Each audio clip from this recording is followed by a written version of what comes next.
Teresa, thank you so much for joining. You were definitely a fan. I love you so much for just showing up in all the ways. So thank you so much for showing up. And if y'all want to reach out to a friend and say, hey, join us, here's a Zoom link, like please do that. We will absolutely welcome you into the space.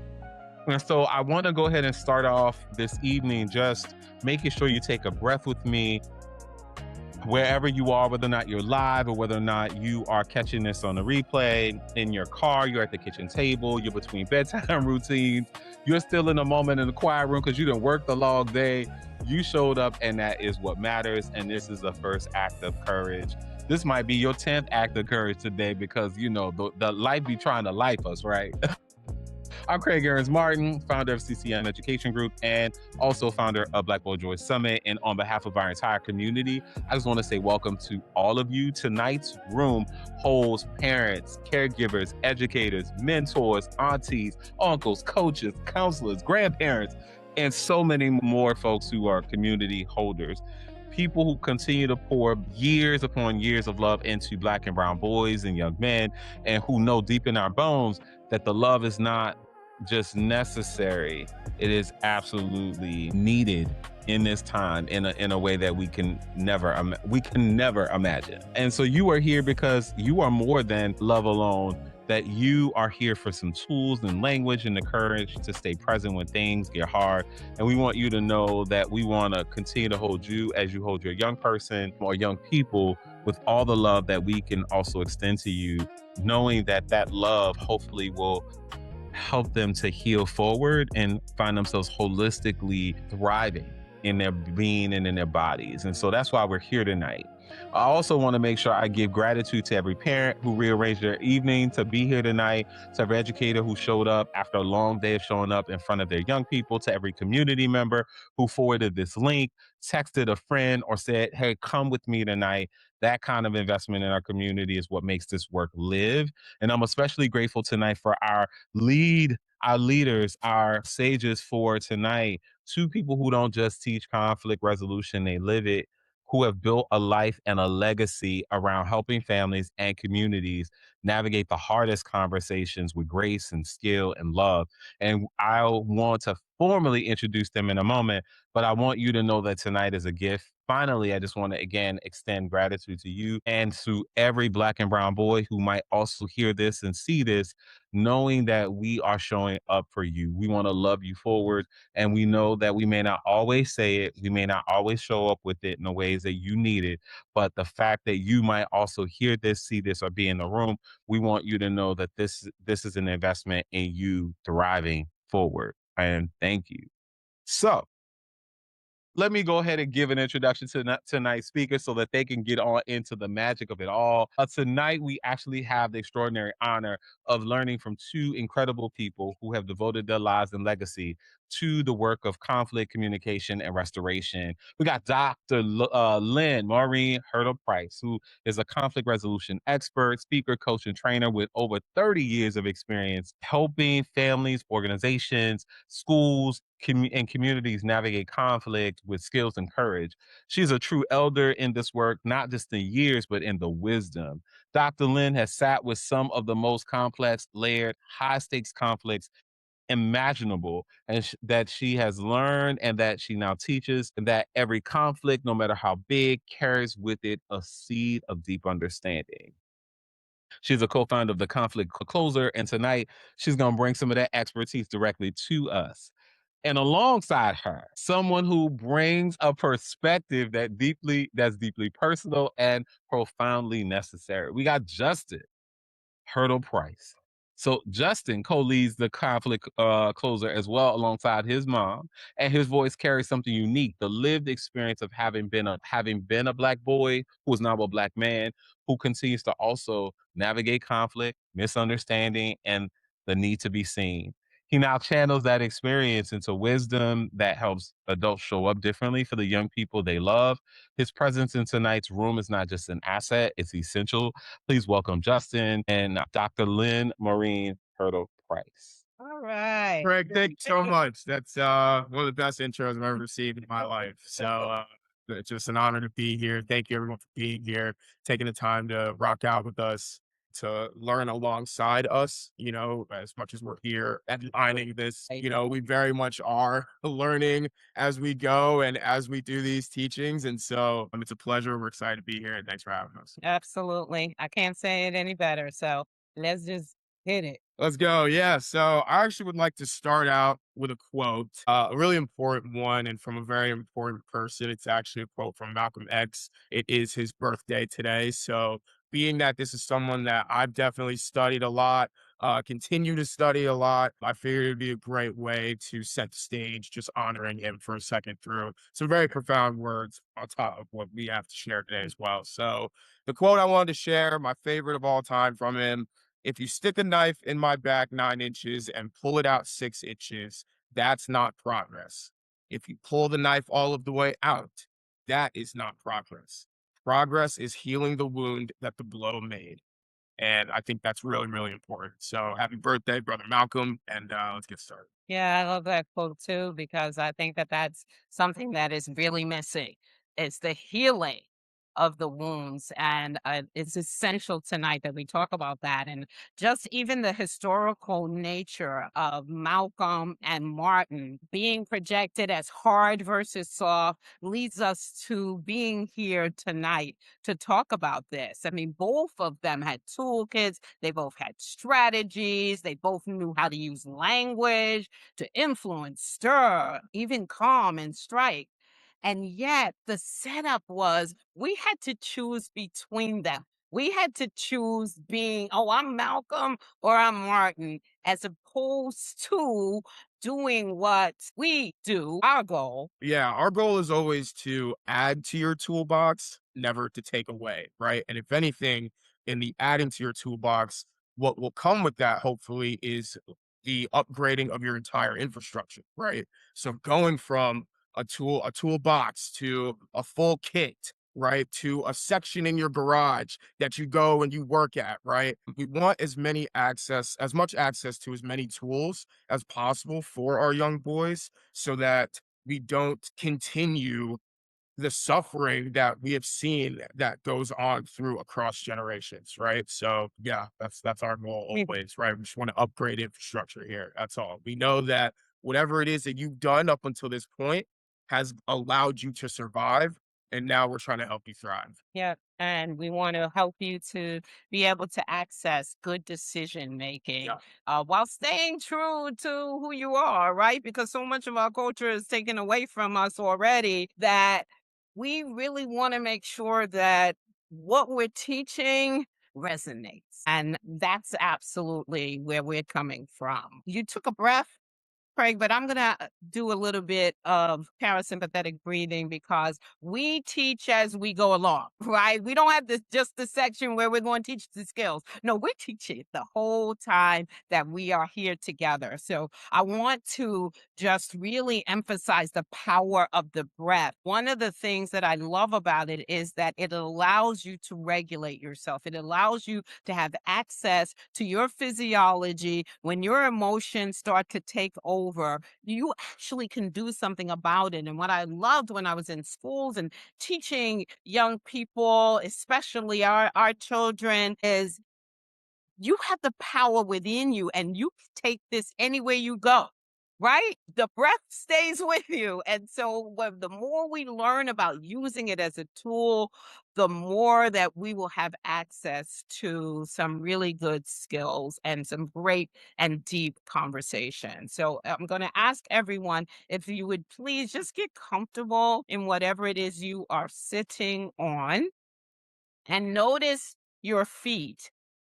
Please place them on the ground, on the floor, and then notice your shoulders. Because I'm a big one. My shoulders, I have to drop my shoulders because I'm constantly, they're constantly rising, right? So notice your shoulders. If you feel comfortable to close your eyes, I invite you to do that. And if not, I invite you to focus on a point in front of you and just tune into your body. And I need you to notice where there may be some tension, discomfort, stress, and then give yourself permission to pay attention, give some attention to that area. So it may be that you need to do a neck roll, or you need to twist the neck, or raise the shoulders and drop them.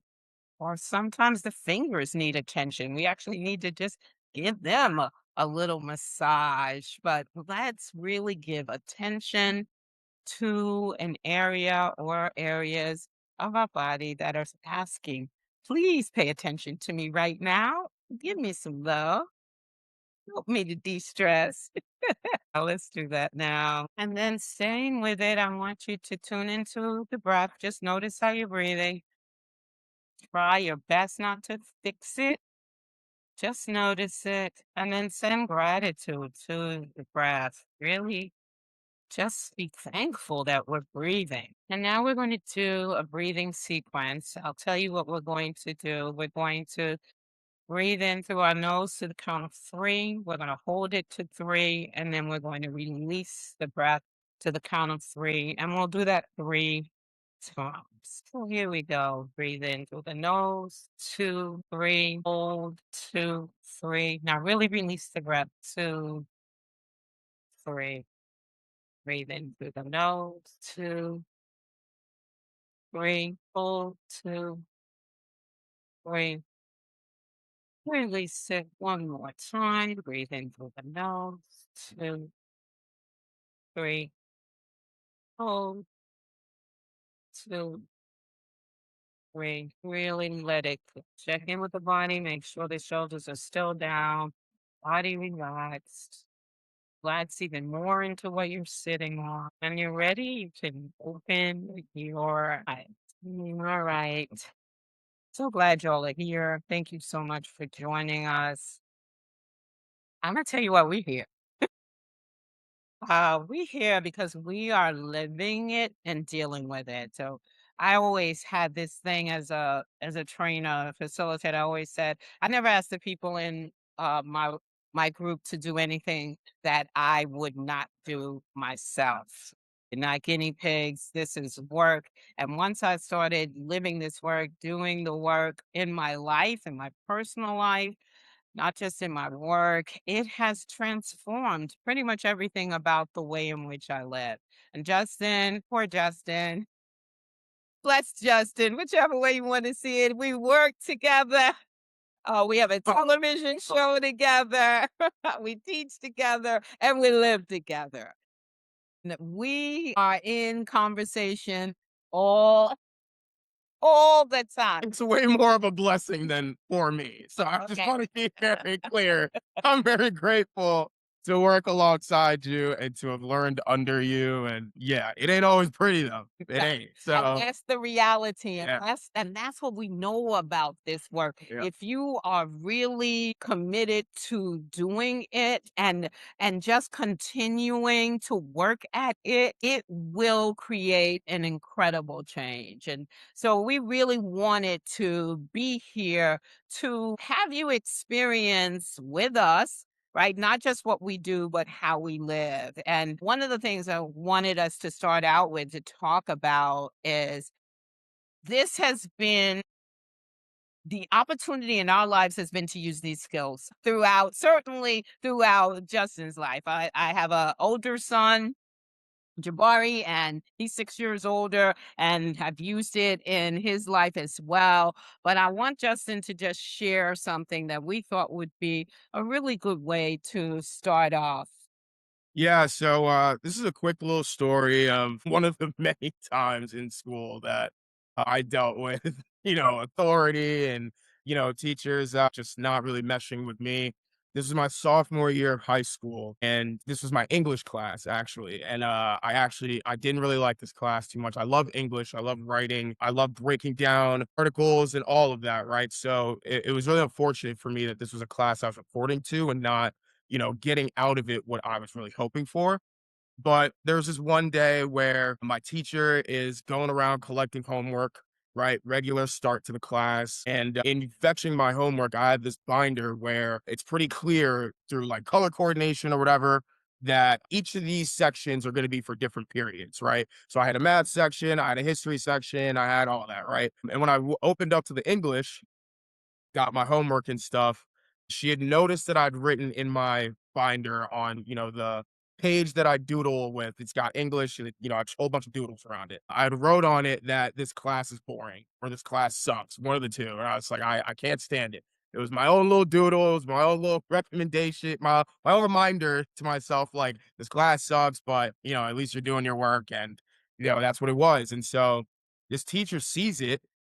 I give my homework and she pretty much ignores the fact that, like, my homework's done. I handed it in, and she uses that moment to stop the entire class and start to get into why I think the class is boring, why I think it sucks, why she was offended by that. And it was really, really interesting just to see how this woman was just like pressing me for answers on how I was feeling and my personal opinions that I wrote in my own personal notebook, right? It's my notebook, it's my property, right? And unfortunately, with the skills and with all of the teachings that, my parents instilled in me, I gave her a good argument. I gave her the energy that she was looking for, which was a response and a turn up and, a heightened tone and all these things. And I'd never been defiant. I'd never been anything like that. Just always questioning of, these people that are supposed to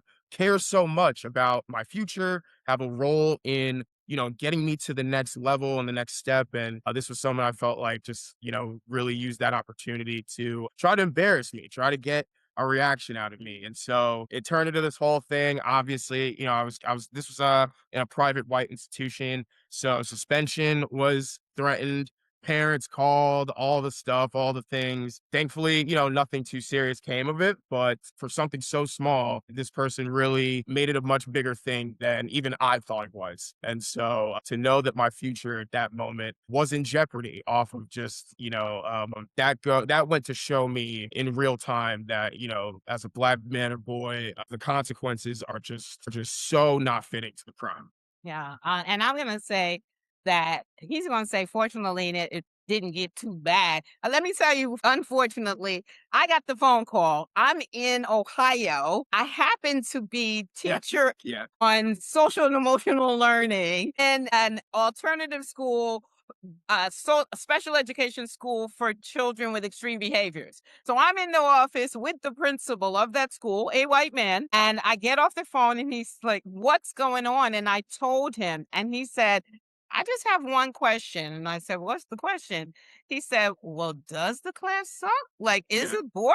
Yeah. What was it? Feedback? Was like, what was it that made her go off on him? And so then I have to make the call. And the reason why it did not get worse is because I actually said to his principal, "You're going to tell me you're going to suspend him over this? You understand the suspension rate for Black boys, right? You understand that that's higher Yeah. than most other children. And you're really going to suspend." And he said, "You don't understand suspension in this school. It's actually in school suspension. He's not going to be out of the school. He'll be sitting in my office." And I said, "And learning what and doing what? And what about the teacher?" And those go on your record. So, like, that still doesn't look great for me. Like, it still says a suspension on Right. on a record. So, So oh, yeah. I spent a lot of time in that school using my skills to help them navigate, negotiate, to help Justin navigate and negotiate with adults, and some adults, unfortunately, it's most of the adults that he had as teachers who really didn't have the skills or maybe thought they had, and they just didn't use them well. So we really want to be able to provide information and skills for people who really want to do better, because we all can do better, including us. And I'm going to tell you that those of you who have come here and you just really would love to see some kind of progression or movement with the child that you're thinking of and holding, as I said, Justin and I are doing this constantly all the time over the years, and it's not been pretty. But I'll tell you, just recently, he celebrated a birthday and he went out. And while he was out, I found out something that he had done that really did not make me happy. And so I called him, and he was in his midst of his celebration in the restaurant with his girlfriend and his cousin and having a great time. And so what I love that he did was he said, "Mom, it's noisy in here. I'm going to step outside so we can have this conversation because I want you to say what you need to say. I want to be able to hear it. And then I want us to problem solve it because the other thing that I want is to be able to go back inside and enjoy the rest of my birthday celebration." And I was just elated, even in the midst of, yeah, we're going to talk about this, right? I It was was like, one of those, some like, good yeah, skill work there, yeah, son. yeah. And I said to him, "I'm glad to hear that because I too want you to have a wonderful self. I'm not here. I didn't call you to mess it up. I called you because it was important enough that we really needed to get this straight." It was It amazing. was, and I will say, I can't stress enough how much trial and error that it took to get there, on both of our sides, That's because right. both parties, if there's more parties than one that are involved, they have to commit to wanting to do the work, Mhm. right? So I'm very grateful that even while I was 100% in the wrong, I was still able to go back, have my birthday, relax. When I came home, I still got a hug. It wasn't this thing, that we're gonna take into tomorrow with negative connotations around it. And that was the biggest thing for me. And I think part of why we share those stories, and especially the first one that I shared around me being a sophomore in high school with that English teacher, is because there's this notion that Black boys don't have the ability to learn about accountability or empathy or conflict resolution, or to healthily tap into their emotions. And I think that is 100% BS. I'd love to say the word, but we agreed going in, I'm not going to curse. So BS, okay? Like, it's a whole lot of baloney. Let's go there with it. It's not true. It can't be true. I think, as you'll hear a little bit, a big factor in this is the way that, this society treats young boys like they're men and like they're older than they are, and because they look a certain way that they could handle more of a harsh punishment. And I think that at the end of the day, when we come back to the fact that they're boys and we continue to keep pushing that out there into the world for people, we really start to remember, like, they don't know things like how to pause before reacting, and, working that muscle all the time, right? Emotions are way louder and override logic the younger that you are, right? I say all the time that young people are just like adults. They can hang with adults. They simply have less language and more emotion around just how they're seeing the world, fitting in the world. And that's not something I don't think that should be, you know, we shouldn't be castrating our boys for, you know what I mean? And at the end of the day, it's all about how can we instill, good models for them, and really make sure that they're able to get practice in these areas, as opposed to that practice entry point coming through correction or consequence. So that's the big thing for me.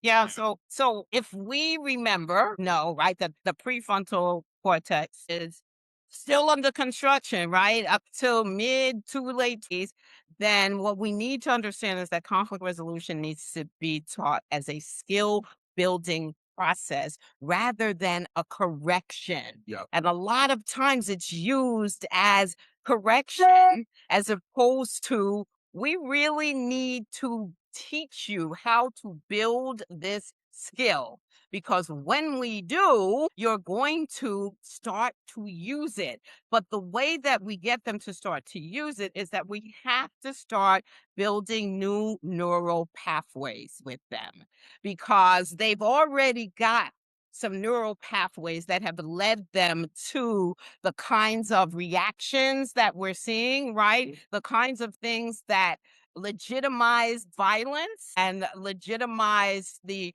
kinds of heated, not even conversations, right? The arguments, the things that have been modeled for them. And we have to start rewiring so that they understand and we understand that the conflict resolution skills can be taught, they can be strengthened, and they can be reshaped. So we're not just managing conflict, we really are rewiring that. Many Black boys have had to practice defending themselves, protecting themselves, right? Responding quickly. We know in our culture, it is often we're credited with being able to respond quickly. We see that in everything, right? From hip hop to playing the dozens, which we still play, even the fighting that used to drive me crazy with our young boys. And I had to have conversations about why they do it. And for me, just trying to understand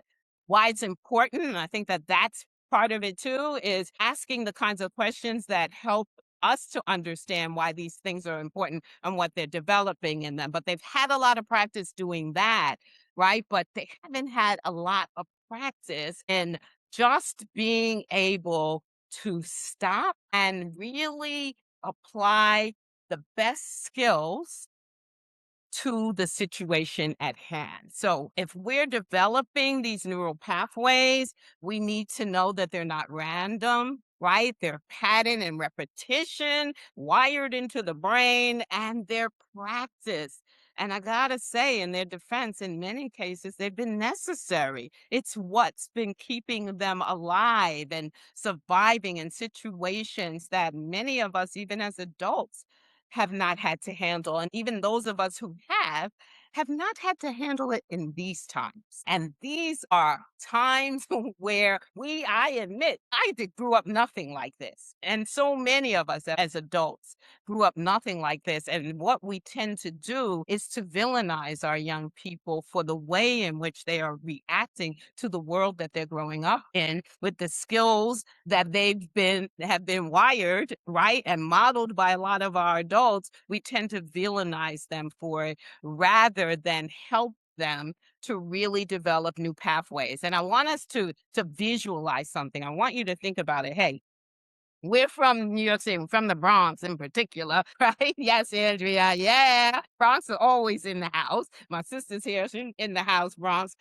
Well, one of the things about us is we love shortcuts, right? We absolutely love them. And so we don't cross at the corner, at the light, like we're supposed to. We cross in the middle of the street. We're always looking for the hookup. Why I gotta pay that price? Now, come on, give me a deal.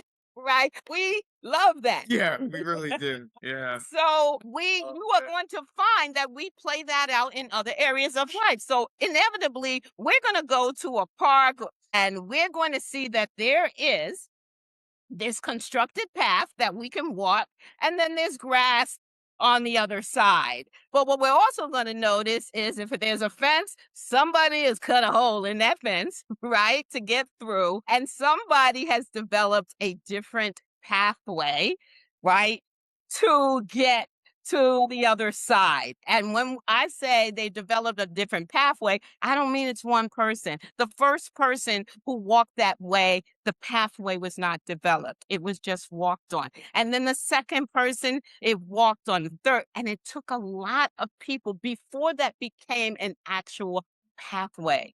It's the same thing. We can't just tell our Black boys some conflict resolution thing, right? Think before you act, think before you act, and expect that that's going to develop a neural pathway for them. It really is going to mean that if you're teaching conflict resolution, you're asking them to practice, right? What to say before conflict. I was big on that with my boys, like before conflict happens. Why are we waiting? We know it's going to happen. And the reason why we're waiting is because most of us wish it would never happen. We hate conflict. We keep avoiding it. We keep saying, oh my gosh, I do not want to get into a conflict today. In fact, I often say to the people that I'm working with, I want you all, because you can react, right? I want you to raise your hand if you woke up today and said to yourself, I cannot wait to get into my first conflict today. Raise your hand if that was you. Andrea, I know that's not you. I appreciate you though. Yeah. No. Most of us, today, Yeah. not today, Not today. right? That's usually what would let it be today. Not today. Not today, and I'm not the one. And I'm not. Yeah, for sure. I'm not the one. I think Andrea said earlier, oh, yeah, she chose me and I was not the one that day.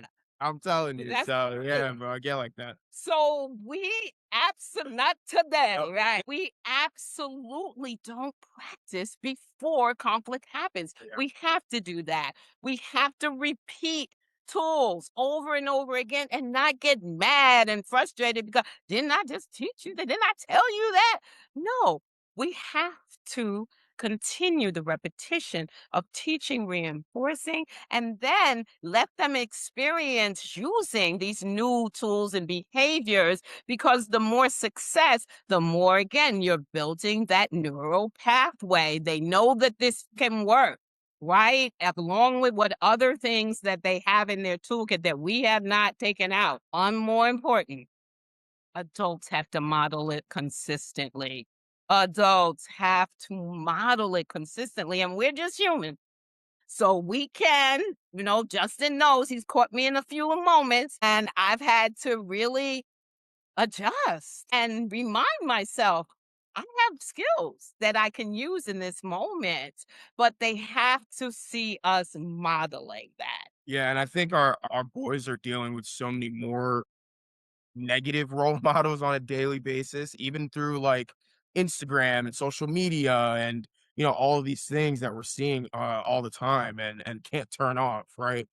So I think that that makes this all the more important, right? There's definitely a teacher or an administrator that's giving them problems for sure. That's guaranteed part of the game, and we want to keep them in the game as long as possible. That's what we're trying to do here. So, yeah, I think one of my favorite parts to talk about where adults get it wrong, it just keeps the the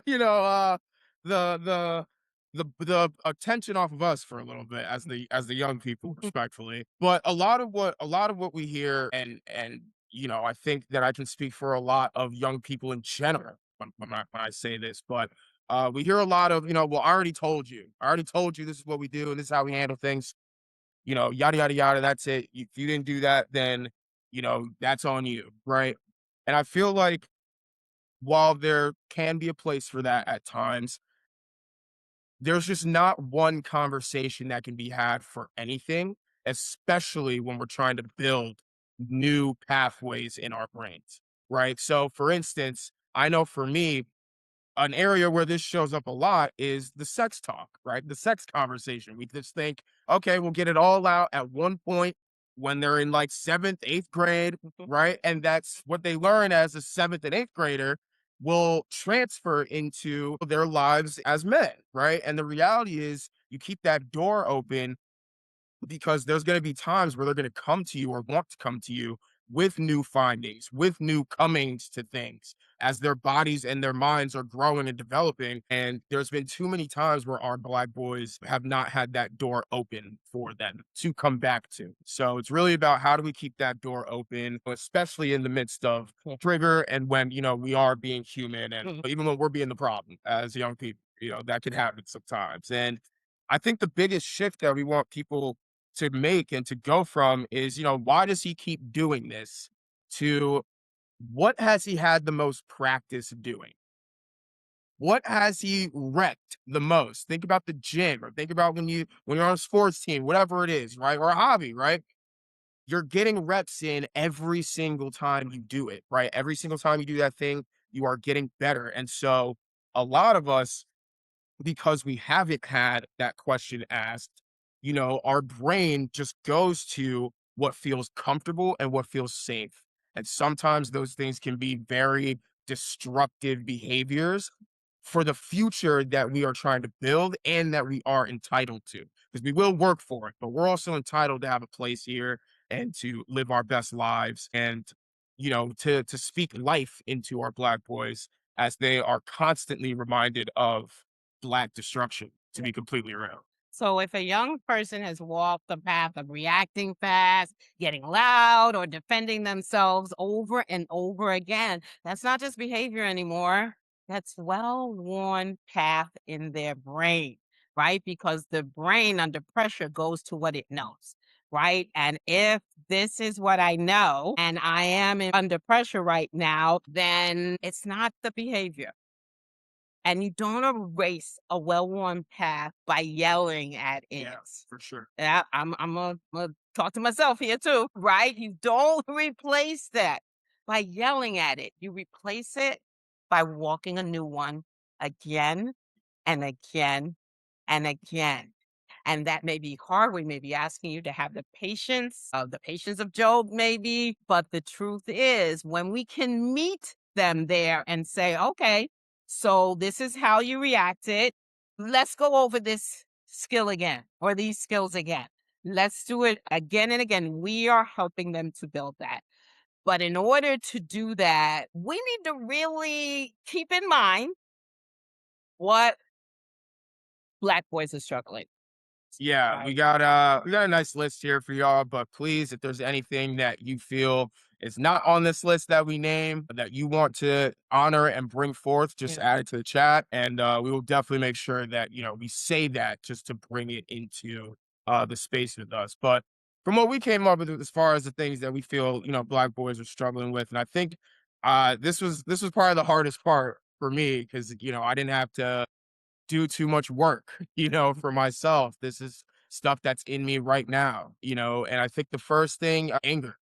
A lot of our young Black boys are angry. I think that the day in which that we learn and find out that this system at every single turn is trying to destroy you is a very freeing yet very sad day. And I think that that sadness, if it goes unchecked, if those tears don't come down, whatever it is, anger is the first thing that they're going to come up against after some of those feelings dilute a little bit, right? And rightfully so. And so, rightfully so, our boys are angry for that. And I think another thing is acceptance. This is something we've been longing for. Our people have been longing for generations, right? We've been calling for acceptance, the right to be a human being, right? To be human enough to make a mistake and to get it wrong and to be here and be seen as worthy of a second chance, right? Like, I mean, just acceptance is something left and right that we know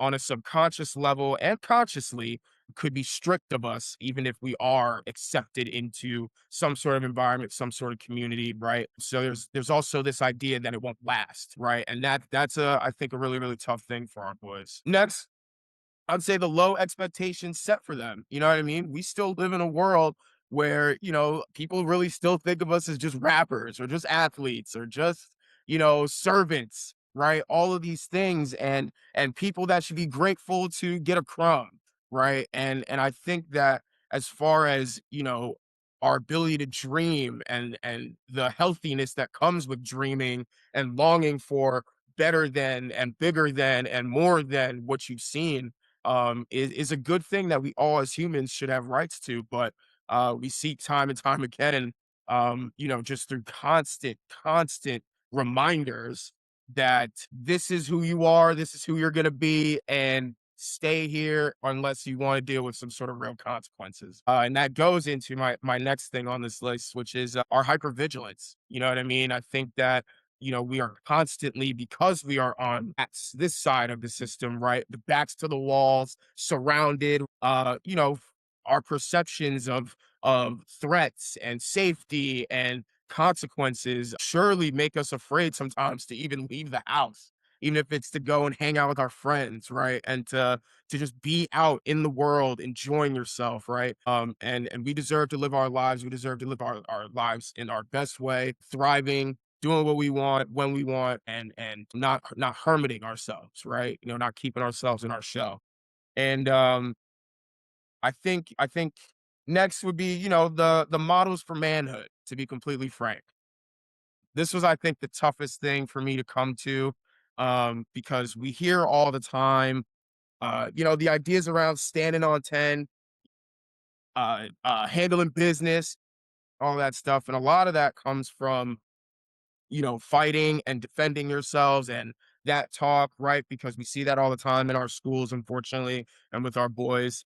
And I think that 100% every boy should learn how to defend themselves. I think that is, a non-negotiable for me, right? I think that it's really important, but really as a tool, the way that we're talking about these other tools, breathing, iMessages, paraphrasing, right? All these different things.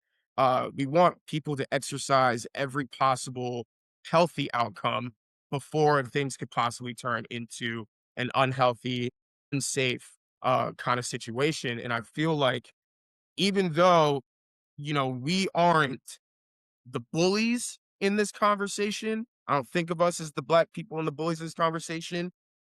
We unfortunately give ammo to this system to classify us that way if we aren't moving through conflict as skillfully as possible. Even if it just means starting with taking a breath when you start to notice that you're getting heated. That alone is breaking generational cycles. Here's a tool, here's a tool. The more that they feel access to these different things before running to what they feel safest doing, which often is fighting their way out of a corner. Right. Yeah, absolutely. And they need, our Black boys need culturally relevant tools too. I think that it is so important that we give them access to understanding the kinds of things that our ancestors did, right? That they can draw on. If you'll see, we have our ancestors behind us because everything that we do, we bring them in because we truly want everyone to understand that we didn't just appear here. We didn't, even in the generations, like if we talk about our grandparents, way before that, folks were doing things to make sure that they were able to survive and stay alive. Yeah. And some of that was resolving conflict in ways where they weren't having to resort to violence, where they were really having to think and then employ skills. So the question is, how do you support families who utilize physical violence as a manner of how they express and protect themselves when it's the way that family survived? Exactly. And here's the thing. I experienced a whole lot of this when I was working in schools and working with people who work with family. I'm not villainizing everybody. I am saying, though, that one of the things that I've seen happen is that there's a tremendous amount of emphasis on using physical violence, and it's wrong. And you're wrong, you're wrong, you're wrong. And we started this out by saying to you, if the only thing you have in your toolkit is a hammer, well, we already know that everything then looks like a nail. You are going to hammer every single thing. Right. We're not taking that hammer out. We're just trying to put as much on top of that hammer, as many skills as possible, so that when you reach in that toolkit, the first thing you don't pick up is a like there's so much in the way of that, right? That, oh, I could try this, I could try that. So I think that part of it is to understand why that's been so necessary for that family, why it has allowed them to survive. I used to tell teachers all the time, I come from a family of educators, and my dad worked in the schools, and he worked during the time when you went to the home, you did home visits to find out, why isn't he in school or she in school, right? And how are you? And what do you need as a family? And so I grew up understanding that you actually had to spend time understanding why these things were necessary. And I would ask my students all the time, I would say, if I'm going to a home, because I would go at times because we did conflict resolution, right? We're teaching these things. How do I navigate your neighborhood? Because I don't live there. They're experts in that. You know why they had to use the violence? Because, as they said, that's what keeps them alive. So help keep me alive. Tell me what to do, because I don't live in the neighborhood where that's required. And I respect that that's an expertise that you have. So I'm not saying to you, you're wrong, you're wrong, you're wrong. What I'm saying to you is, are you open to adding to that? Are you open to some new ways of doing things that you can decide whether you're going to use them? Because I do not take that away. I do not want to have boys who need to have to throw hands to survive. Sometimes I don't want to turn them into, I just don't do that anymore. All I do is talk. I want them to be able to discern you know what, in this situation, I think I could really talk my way through this. I could really, Or listen, just be a vessel. Let this person do their thing, right? yeah. And I think that's the exact way, Craig, that I appreciate your question, but I think that's the exact way that we go about it. Really just trying to honor the fact Mhm. that even up till this point that we got to meet, the skills and the tools that you've learned helped you survive, right? Yeah. And there's not a whole lot of honoring of that for our people. There is a whole lot though of, like you said, cut it out, or we're gonna give you the worst of the worst. Yeah. Yeah. And And so yeah. And knowing that there's something else that you want to do and be, right? And how you get there is going to require more than you knowing how to, I see that, beat the ass, right? He's going to beat your ass. Yeah, I get it. Yes, then you didn't fight. Knowing more than knowing how to do that is important. And that really lends itself to, as Justin said, like the breathing, but also pause. There is no time to pause for folks, it seems like. We do not train the brain to take a second. If we start teaching, tell yourself, I need a second. Tell the person that you are having this conflict with or this conversation with, I need a second. Because it isn't always a life or death situation, right? Our boys get into conflicts. Let's think about what happened with Justin, that story at the beginning, right? That wasn't going to result in a fight.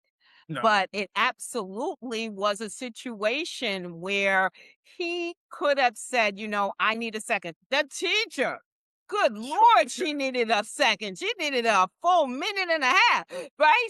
Just to be able to say, need a second, and then to be able to then access what's happening with yourself, because that's the first place you want to go. Check in with you, because once our emotions, our physiology takes over, there's a very small window in which we can then regulate and then access some good decision making and then skills, right, that we want to use. Because once that physiology comes over us, then we are headed up the mountain. We call it anger mountain, right? And we're escalated. And so you got to know what's your escalation signals, right? And I would love people to put them in the chat. I'll tell you what mine are. Maybe that'll help you understand even better what I'm asking. But I know I could get heat in the back of my neck, and it's letting me know, girl, you are getting really upset right about now, right? My hands could start shaking. I could feel my heart racing at times. I'm a pacer too. I don't like to sit still to begin with. So if I start pacing, I know these are signals to me. If I choose to ignore those signals, then I'm no longer in power. I'm no longer right in charge of what happens next.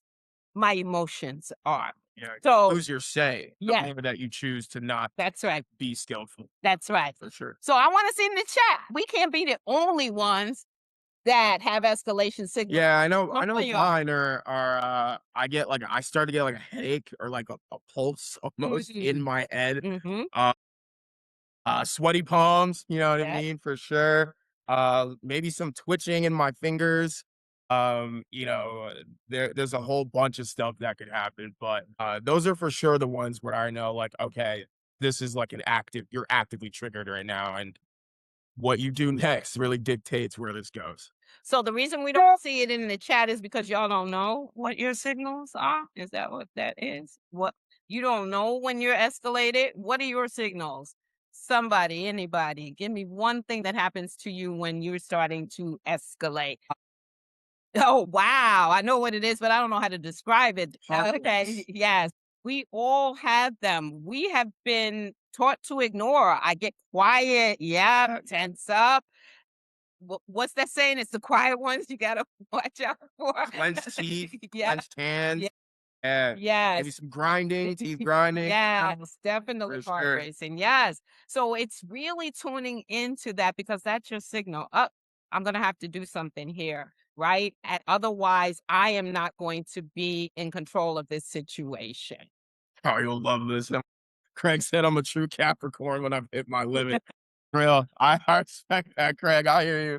That's real. Especially as a Taurus, I hear you. So, yeah, I think, my favorite skill that I've spend a lot of time on, right? That we're starting to talk about a little bit is building that discernment muscle, right? Like really just the awareness to assess the situation, right? For really what's happening. I think that especially for those families, Craig, that you talked about and named, who are probably dealing with more threats of violence, threats of consequence, threats of just threats, you know what I mean, on a daily basis, they're probably thinking, well, like you said, like, this is just the way I'm just gonna handle it Mm. because this seems to be the thing that works, right?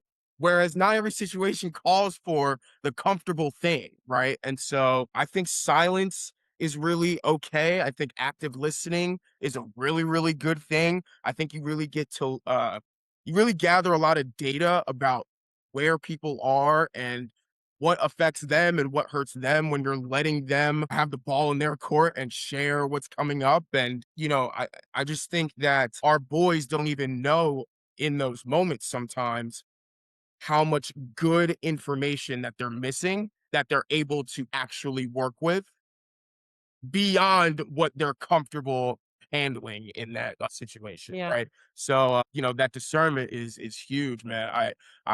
It's not that I didn't have it with that in the time with that teacher, but I clearly wasn't strong enough in it to assess, like, wow, this is a grown adult who's just using their power to try to mess with me, right? I completely gave into that, and I did have to receive consequences for that. I want our boys to not have to deal with consequences in a perfect world, but at least the consequence to fit the crime. Right. And also in active listening, right? I really believe in paraphrasing.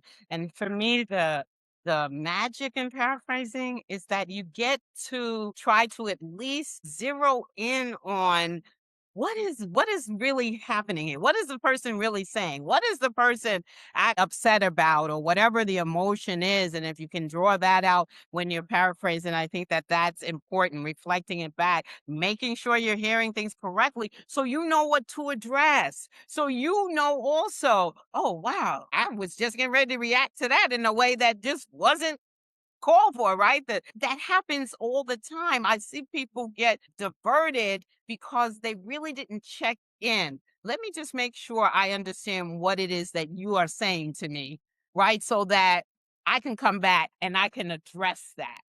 And it's a skill that I don't think a lot of people do well because people will just like, oh, that sounds corny or that sounds phony or that's not me. Make it you. Make it you. We've taught a lot of formulas when we teach conflict resolution. And what I've found is that if you allow the young people, well, how would you say it? Because I need you to paraphrase. I really want you to reflect back. How would you say it? And we try to give a lot of different options, like, let me get this straight. So what I'm hearing is so yo, my man, what I'm hearing, like whatever it is, I just want you to make it yours so that you, again, building that neural pathway so that when the situation comes up, you're able to use it because you feel like this is who I am. This is how I would say it. And this is how I'm doing this skill. Yeah, because of the constant visiting schools and dealing with our teachers and administrators, we did do a lot of role playing in our household, and hated every second of it when it was happening. But I promise you, the pathways exist now, Mm. 100%, and I'm so grateful that you were very adamant about us, acting it out because we love to think, this is what we do when we're in it, and then you get in it, it's a different ball game. You know what I mean? That's in all things in life. So I really appreciate the reps. And Justin actually has grown an affection for a particular skill that it took me a long time to really like, right? That is the first time you've ever admitted that Just personally or publicly. Here's the thing, because I don't even think you've heard this story, right? So the skill I'm talking about is iMessages. Yeah. And I would teach them. And I honestly have to say, I'm just like, I don't know, that's just not it. It just sounds so formula Yeah, yeah. corny or whatever. And so I said to a class, a group of teachers actually that I was training, I'm like, you know what? I'm teaching you, I'm going to go home tonight and I'm really going to use the iMessage or the next time that I can get an opportunity. A conflict rises. And so what happens? I go home and a conflict arises between me and my husband.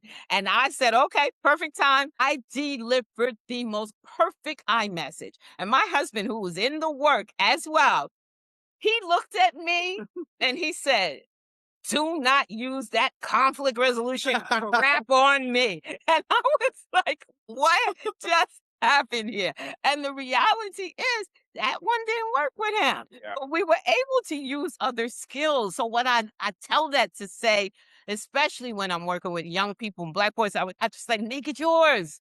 Right. And so And it's not that you got rid of the tool, right. you simply just moved it to a different spot Yes. in your toolbox. That's right. Right?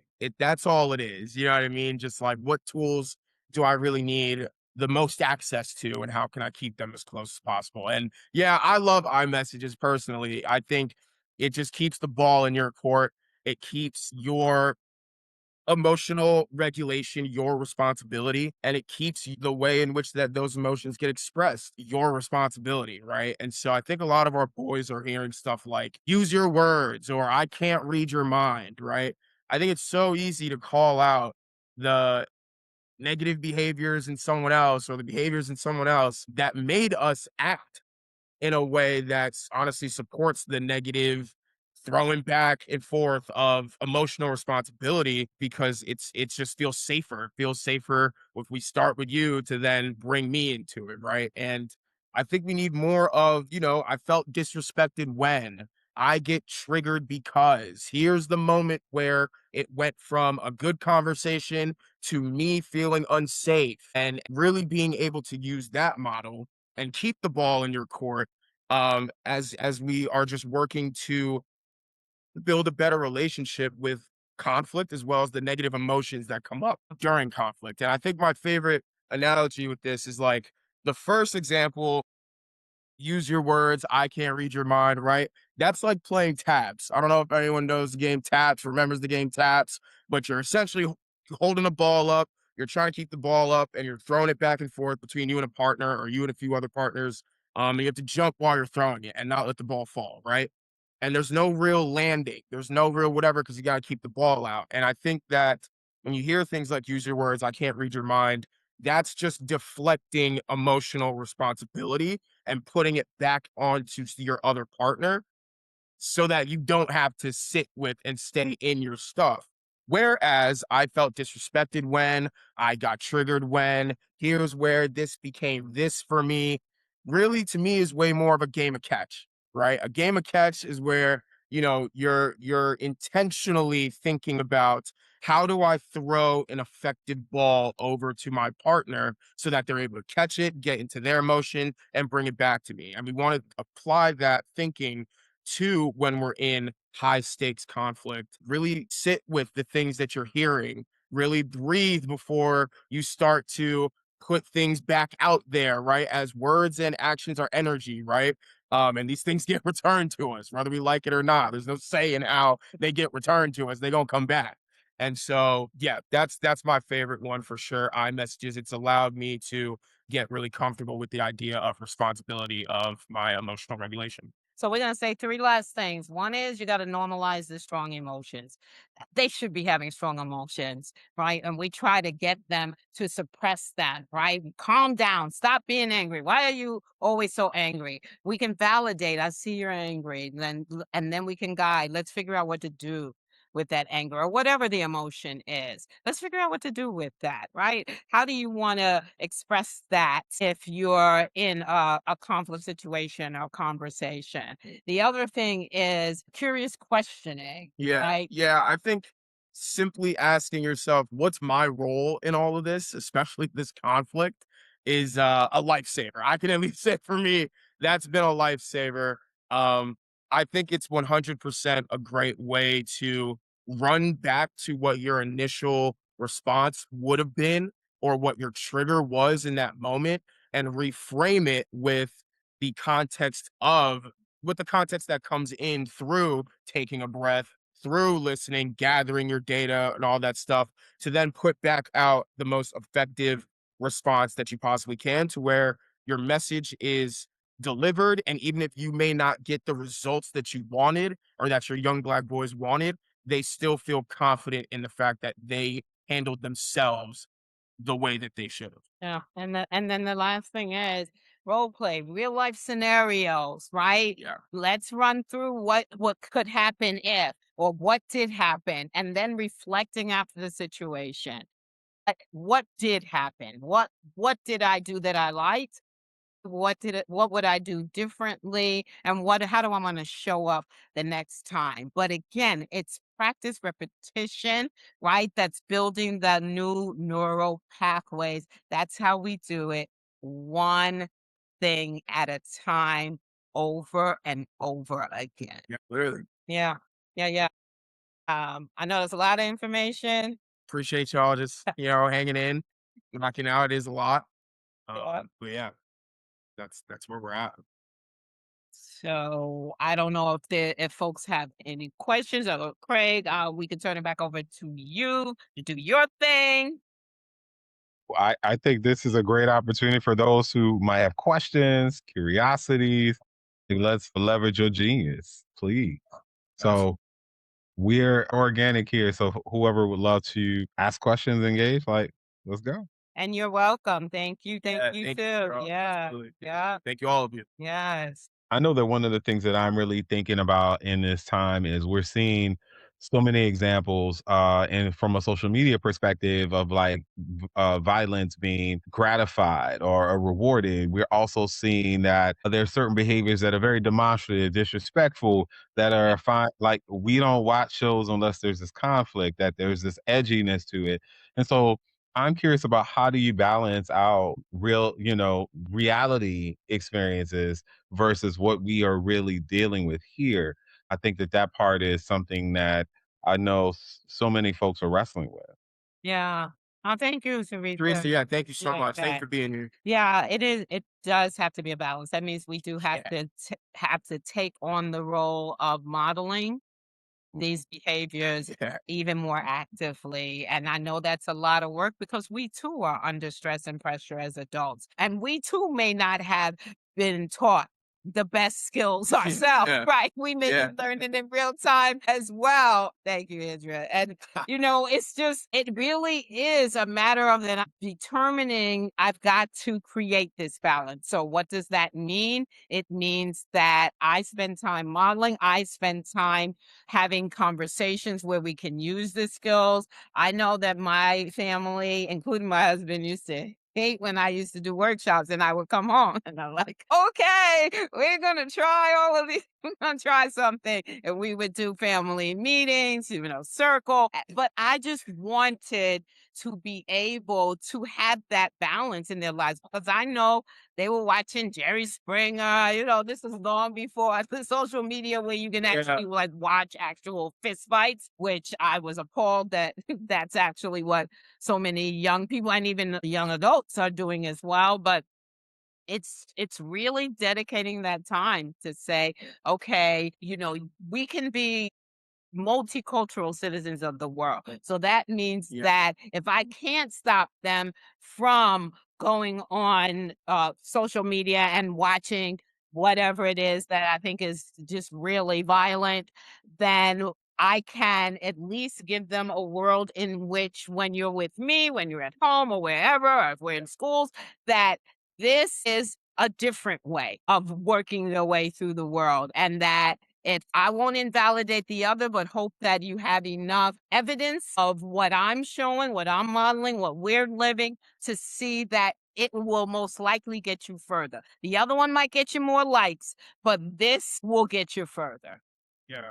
And I think for me, being the young person that has this access 24/7 to, just these heinous things that are on the internet, like there was a time I want to just speak to the realness of what you're speaking to, Craig. Like there was a time where like the dark web was like the only hub for looking at anything that was like gruesome that's going on in the world.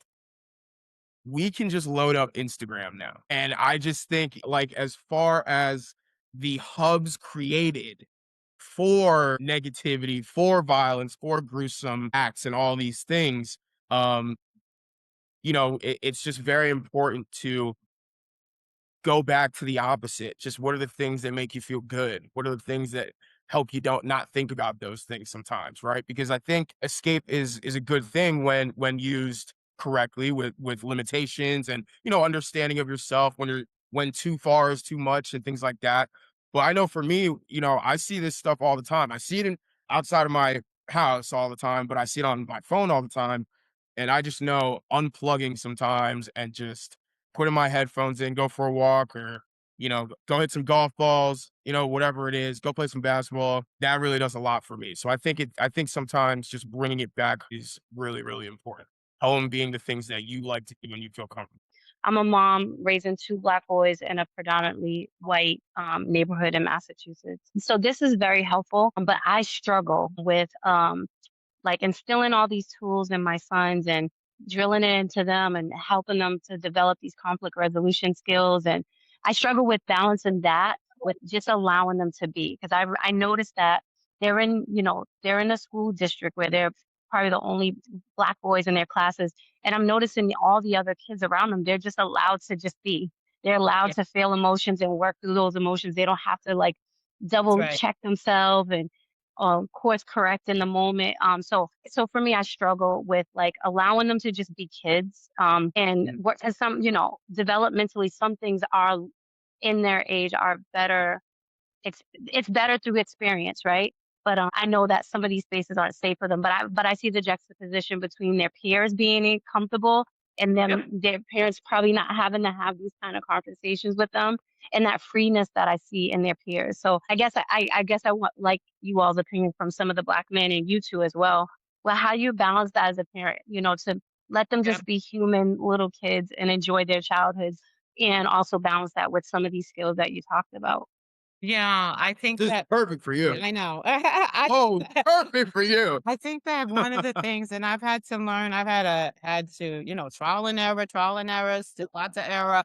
But I think one of the things is being able to validate the feelings that come up for them and for Yeah. you, in that this is how you, as a parent of Black boys, right, Black children, have to really work with them. That they have to be prepared on all levels. And one of those things is the skills. So when they get into a situation where they don't use the skills, it's really about being able to help them again reflect on the situation. Let's talk about that. But I want to hear from you why you chose not to, because I think it's important to for our kids to understand that there is choice in these things. And so rather than really get go in on them because they made a choice that might have been dangerous or scary to you, but not to them, that we just really want to be able to help them reflect on that. So, why that choice? What came up for you? What were you thinking about? What do you think about now in terms of having made that choice? And then to be able to sit with sometimes just letting them be okay with having made that choice. I think you deserve to get hit in the mouth, right? Or what? Right, Totally. or right. Yeah. And Yeah. being able to say, reinforcing I know that you know skills, right? I know that there are things, what else you could have done. We know that, right? As long as I know that you could have done something different, then let's keep talking. We just want our boys to step up to the plate a little bit easier. That and feel a little bit more comfortable stepping up to that plate and doing it again over and over again a little bit easier, right? And so I think that's really important, right? To say at least, okay, didn't go well the way we wanted it to that time. Especially when it comes to like school and stuff, because they have to go back to school. They have to go back and see that teacher, that bully, whatever it is, and just saying, all right, so here's what we're gonna try next time. And then you do the process over and over again. The reps are really, really important, and this was something that we struggled with. That I don't know if you struggled as much with my brother, but I know we struggled for Yeah. sure with Justin wants to be Justin. Always has. I wanna be yeah, Yeah. I wanna be me. Little. Yeah, I wanna be me. No one's gonna tell me to be something else. That's just the way I wanna live, and unfortunately, I know there are limitations to that, and there's a way to do that to, really just protect everyone's peace or peace of mind, because we don't want to trigger you, as our parents, and we don't, all those things. But um, it is such a hand in hand working together kind of thing.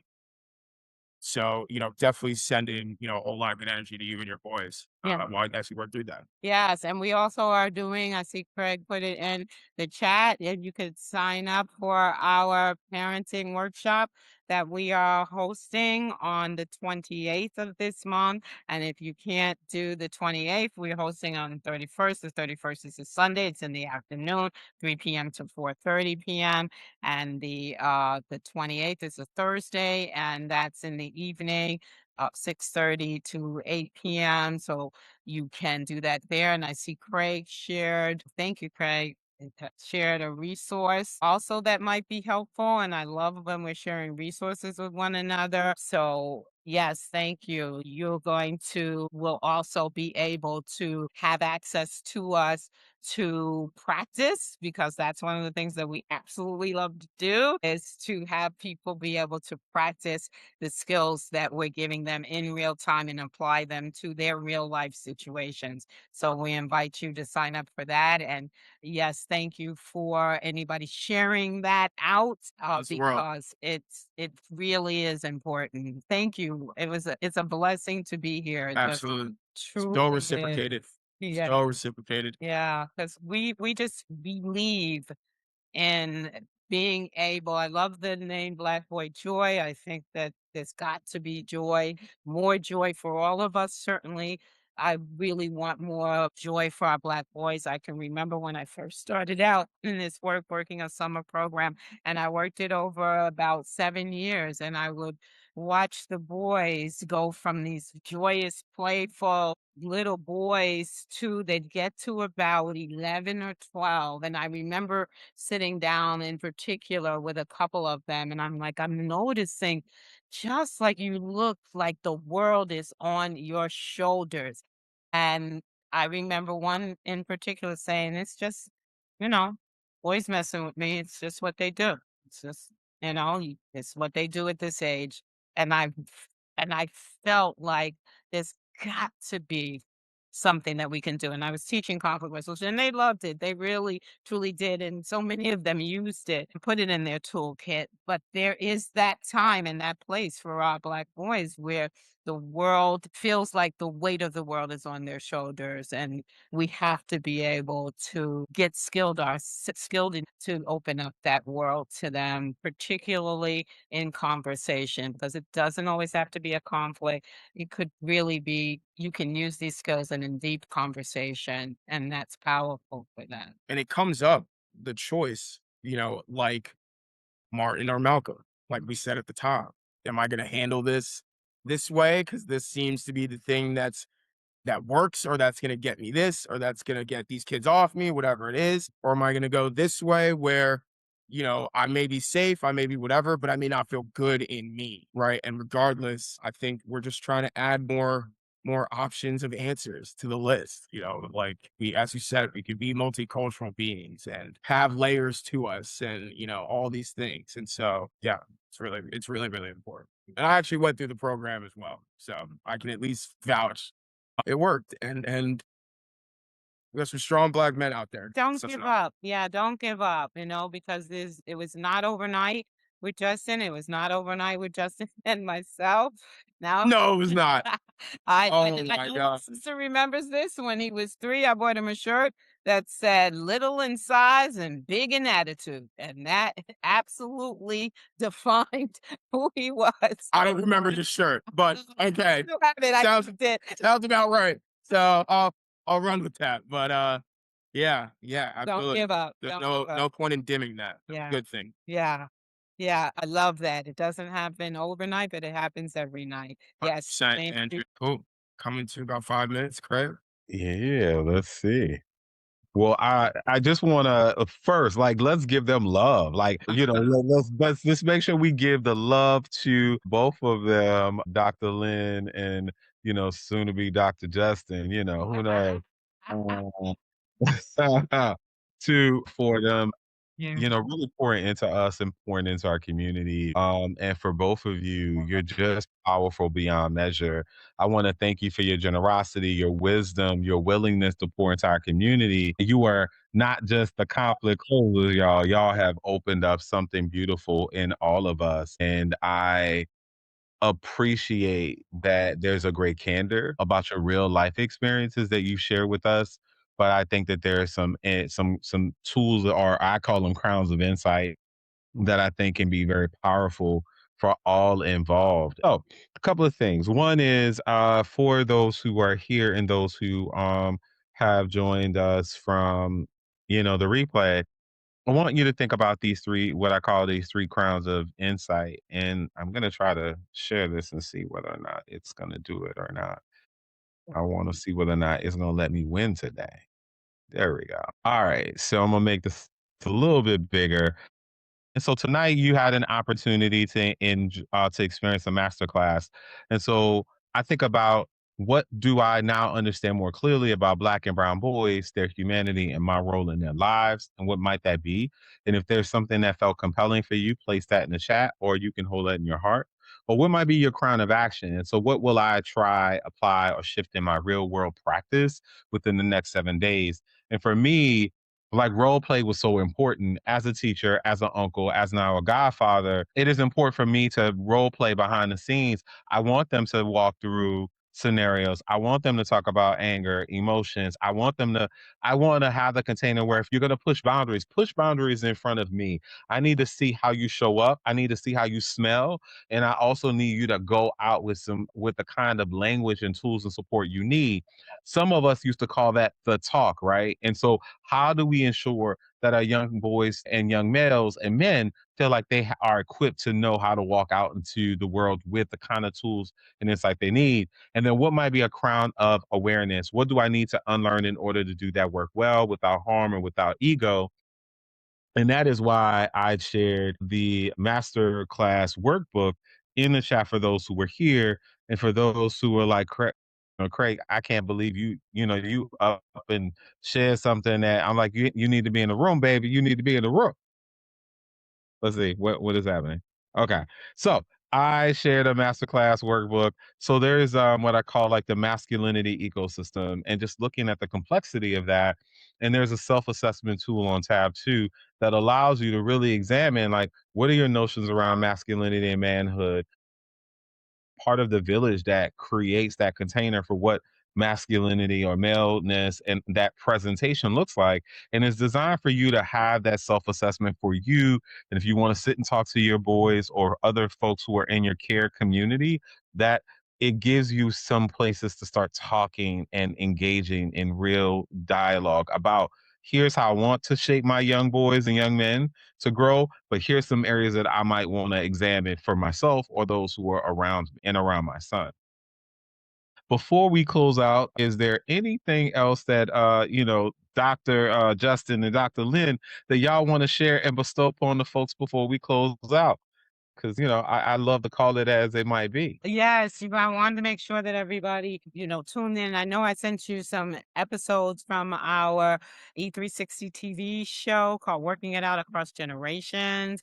Every Wednesday, 1 p.m. Eastern, we talk all things conflict, and we talk across generations. So we have found out things about each other, stories we had never shared with each other by doing that show. And there's all kinds of conflicts that we talk about. We talk about parents and children be friends. We talk about, do elders still have the same respect or get the same respect that they had in the past? We talk about social media. Is it harmful, helpful, cell phone? We talk about all kinds of conflicts, and it's fun. And sometimes we get a little bit into it, which is real as well. And I'm with this person all the time, y'all. You gotta just like, it'll happen, and we're family. Like, it's gonna happen. okay, because they Yeah, see in real time. Yeah. Oh, okay.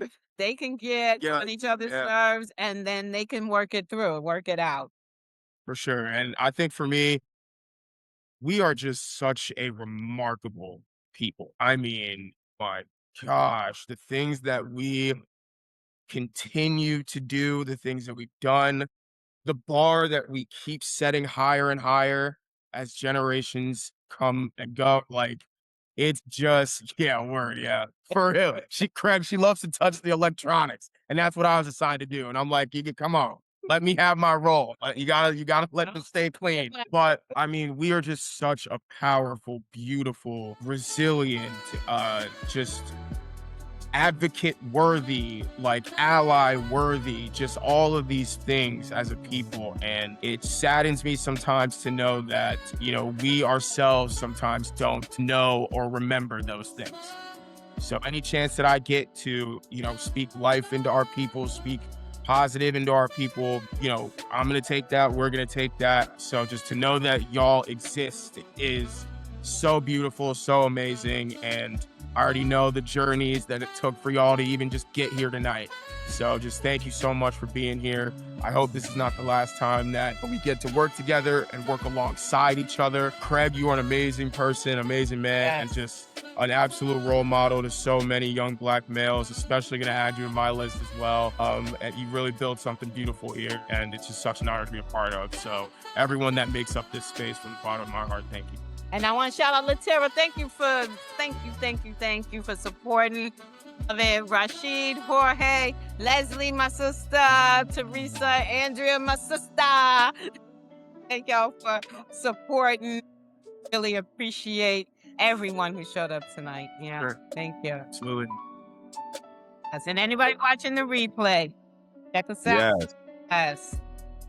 Well, thank y'all. Thank you everybody who joined in real time. Those who will see this in the replay, we're going to put all the things out, share it out with the ecosystem, along with all of the contact information, registration information for future events and all of that. And we want y'all to go out and continue to love on yourselves, continue to be a light, to not start with you first and then to the others who you love and hold dear.